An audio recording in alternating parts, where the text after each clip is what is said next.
Hi, it's Alex and I'm here with Vlad. Today we're going to talk about how to go from your agency business, from your freelance business or your consulting business, and then build a new business based on what you learn from your clients. So we're gonna go and put our ninja hats on, ninja suits. Are you ready to be a ninja, Vlad? Yes, I am. Actually, Vlad is a little bit of a ninja, so that's why I have him here. He's very good at this. Vlad, why are you so good at this? At what? At being, well, learning from your clients and developing new business models. Right, so why am I being good at this? Well, because first of all, you have to be good at the service that you deliver. And then once you're confident enough that you could potentially invest some money into a similar business model, then you go ahead and do it. So because I went to that point, I think I was a bit late in doing that. But I finally did it, and you know, I've been doing it for like the couple of past months and slowly getting there. It's working out fine. It's just a matter of time, you know, until you get to a point where your business actually grows exponentially and actually do more with a product business than with a service business because it's more scalable. Right. So actually the reason why people start with service businesses and especially marketing agency businesses in daily business hustle is because you can work with many dozens of clients over your business career and then learn their business models from the inside out. You can learn how they run their businesses. And people don't mind, by the way. They're not like, oh no, this is a secret, don't learn from me. They don't really care. Usually businesses are in huge markets and there's not a lot of competition. And if there is competition, it doesn't matter if one person or like even 100 people join the competition. Now, not everywhere, of course. Some markets are very small. It's a different story, but you shouldn't enter them anyway because your service business would be better than those very small niche businesses anyway. So what else have you learned, Vlad, from doing what you're doing now?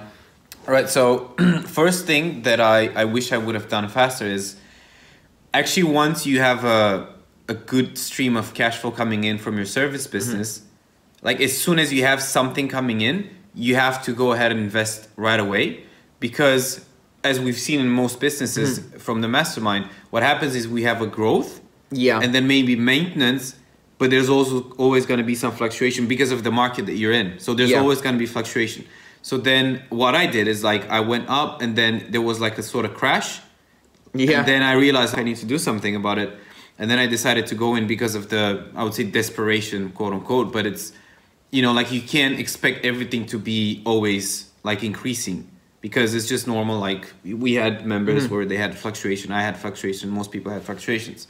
So you have to take advantage of the when you go up in revenue and then you're very profitable, like that period, you need to go ahead and in versus like instead of actually just taking the money and just keeping it on a bank account, which is not very good, like it's not going to serve you anyhow, like just go ahead and invest that money right away. Don't expect to make crazy money, like it's going to be a learning phase for you where you invest the money, but then in long term you're actually going to build slowly a business that is going to bring you way more money in the future. So that's something that I wish I've done faster.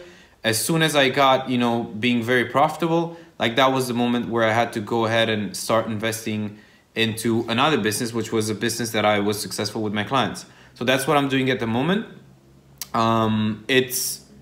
It's pretty, not easy, but it's like more scalable, right? So there's not a lot of client management because it's a product. You just sell the product, you know, keeps on selling. You just have to increase the branding and so on. So yeah, that's what I'm doing at the moment. And it's just a matter of time until I'm gonna get to, you know, making 6 figures a month. Like that's the goal.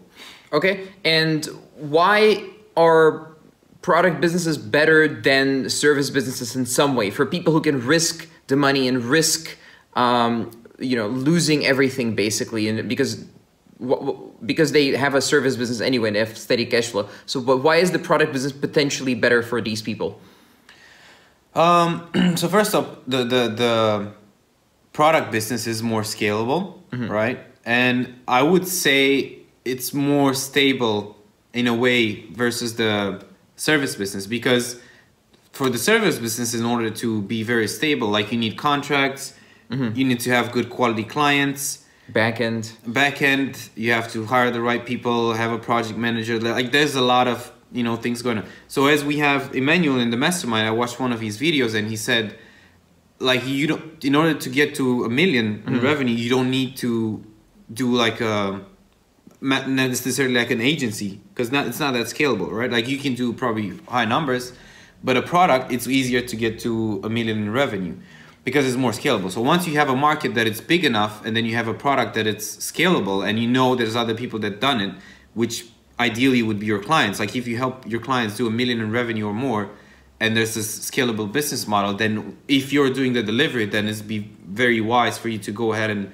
just do the same thing and get started. You're not gonna do 1 million like probably in your first year, but you know, maybe within 2 years, which for example, some of my clients within 2 years, they were a fresh beginner. Within 2 years, they did 1 million in revenue. So that's definitely doable. You just can learn from what they're doing. It's not like you're stealing the, you know, like the business model. Like you can also like join masterminds that are similar to theirs and so on. So you can just do exactly what they're doing. And what I've learned is that it doesn't matter like the competition that much. And it sounds a bit weird, but like, for example, in our niche, most of the clients they lost their businesses basically because there were some regulations and so on. And he was dependent on another platform, and then the platform just kicked them out. And then that's it, they lost it. So that's the bad part.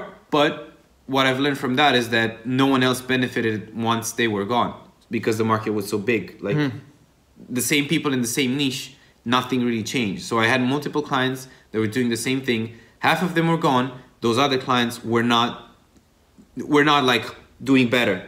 Yeah. So it was like, you wouldn't even feel it. Like the market was so big, even though they were big, so they were like top players, nothing really changed because there's other top players that invest a lot of money and so on. So there's also some disadvantages to product businesses. For example, if you take Amazon FBA, which a lot of people used to do in the past, a lot of people still do it, but now it's like ultra competitive.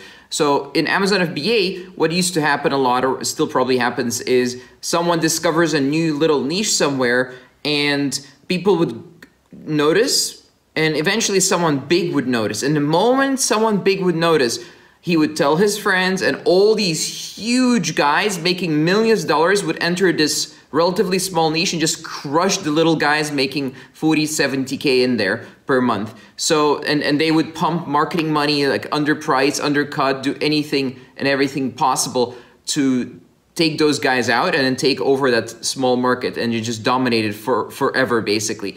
So that happens all the time in Amazon FBA. So there's not just advantages. Like once you start playing with the big boys, you get treated like a big boy as well. Yeah. You get potentially serious issues from that as well. So, but overall, I would say that product businesses are superior once you have the cash to play with and you can take those risks because of, yes, the delivery and so on and so forth. So any final points, Vlad, of what guys should do who are running an agency now that are doing like 10 to 15K per month or more? Well, obviously, if you enjoy doing the agency business model, that's great. But what I would definitely recommend is as soon as you have something that you can see your clients, they're doing consistently, they're stable, like it's a stable business model. Yeah, and as soon as you've learned all those like skills from this. Yeah, you have to go ahead and actually start. Like don't delay it. As soon as you're doing well and then you save money, like make a percentage of the money that you're making, that you're putting aside, like just dedicate that to investing in a business model. And you can lose it, it's fine. It's not going to be like this, but in the long term, you're going to, because there's always going to be that thing that it's going to come. So then if you have another business, business going on, then you're not going to be in danger. So. All right. Awesome. So thanks, Vlad, for coming out here and all the way over here and sharing the knowledge with us. Everyone else, thank you very much for watching. If you have any questions for me or Vlad, do comment below or hit me up on Facebook. My name is Alexander Vitkin. And if you have, if you'd like more free videos about marketing, sales, automation, new business models, then subscribe and I'll see you in tomorrow's video.